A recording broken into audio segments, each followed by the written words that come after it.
Amazon के घने जंगलों में एक ऐसी कहानी सांस लेती है, एक खोई हुई एक्सपीडिशन की और उस शिकारी की जिसे वहां के लोग जंगल का खुदा कहते हैं।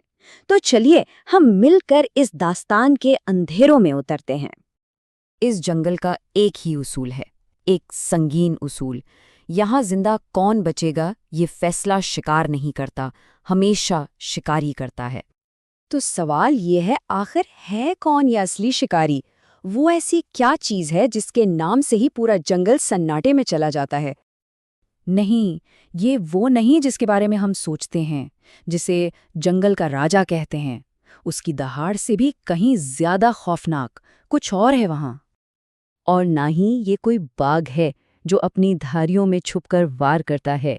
नहीं, हकीकत इससे कहीं ज्यादा पुरानी और गहरी है। इस कहानी का विलन एक सांप है, लेकिन ये कोई आम सांप नहीं है। ये वो है जिसे देखकर कहते हैं वक्त भी थम जाता है। बिल्कुल, ये सिर्फ एक जानवर नहीं है, ये कुदरत की वो ताकत है जिसके सामने हर चीज छोटी पड़ जाती है। और अब इस कहानी में आती है एक रिसर्च टीम। कुछ लोग जो इस जन्नत जैसे दिखने वाले जहन्नुम में इसकी खूबसूरती को कैद करने आए थे। बेचारे, उन्हें जरा भी अंदाजा नहीं था कि उनकी किस्मत का फैसला तो पहले ही हो चुका है। और फिर खतरे का पहला इशारा मिलता है। कैमरामैन की इस सरगोशी में वो डर साफ झलक रहा था। प्रोफेसर ने तसल्ली तो दी, लेकिन दिल ही दिल में सब जानते थे कि वो कदमों की आवाज़ इंसान की नहीं थी, वो जंगल की अपनी आवाज़ थी।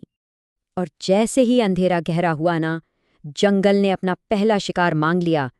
जो एक रिसर्च मिशन था, वो अब जिंदा बचने की एक खौफनाक जंग बन चुका था। एक पल में जॉन पानी के नीचे गायब हो गया, बिल्कुल खामोशी से। ना कोई चीख, ना कोई शोर, बस एक अनजानी ताकत ने उसे नीचे खींच लिया, और वो खामोशी वो चीखों से भी ज्यादा डरावनी थी। और प्रोफेसर की कांपती हुई आवाज ने सबके डर पर मोहर लगा दी। उन्हें एहसास हो गया था कि उनका सामना किसी आम जानवर से नहीं, बल्कि एक ऐसी चीज से है जो उनकी सोच से भी कहीं ज्यादा बड़ी है। अब टीम भाग रही थी, लेकिन सवाल ये है कि उस चीज से कोई कैसे भाग सकता है जिसे देखा तक न हो।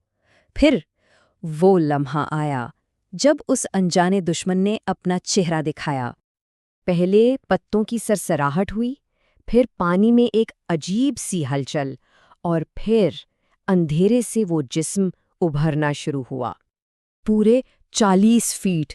जरा तसव्वुर कीजिए, ये सिर्फ एक नंबर नहीं है, ये दहशत की लंबाई थी। एक चलती फिरती मौत जो जंगल की जमीन पर रेंग रही थी, और उसकी आंखें बिल्कुल आग की तरह चमक रही थीं। टीम में से किसी की सरगोशी सुनाई दी, जिसमें हैरत और खौफ दोनों थे।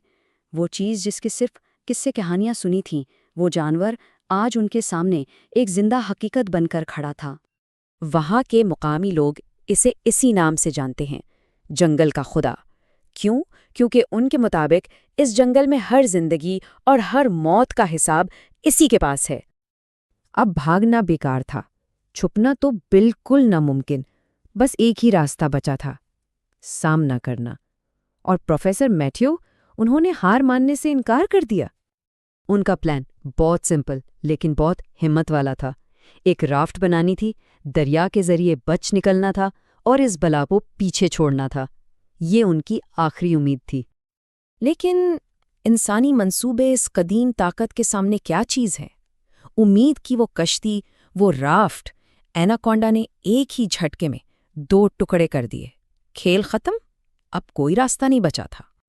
और ये थे प्रोफेसर मैथ्यू के आखिरी अल्फाज। अपनी टीम को बचाने के लिए वो उस चलती फिरती मौत के सामने अकेले खड़े हो गए।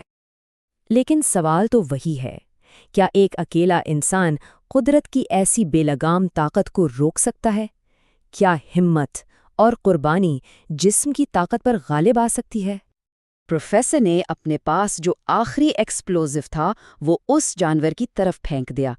एक जोरदार धमाका हुआ, पानी का रंग सुर्ख हो गया, और फिर हर तरफ मौत जैसी खामोशी छा गई। टीम बच गई,